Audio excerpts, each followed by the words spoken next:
ముట్టుకుంటే ముక్కు సుక్కల్లే సత్తి ముట్టల్లే సగబెట్టుకుందే బాయి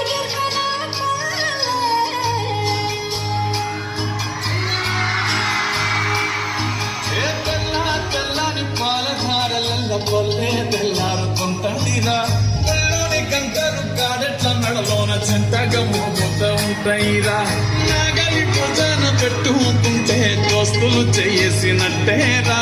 కొట్టు గోదా పక్కన ఉంటే కొండంత బలగం ఉన్నట్టురా చల్లగాలి మోసుకొచ్చరా సేను సెలకల ముచ్చట్లు దారి పొడుగు సెట్ల కొమ్మలా రాలుతున్న పూల సప్పట్లు గట్టి మోపులు కాల్వ కట్టులు సుమట సుక్కల్లో తడిసిన ఈ మట్టి గంగాల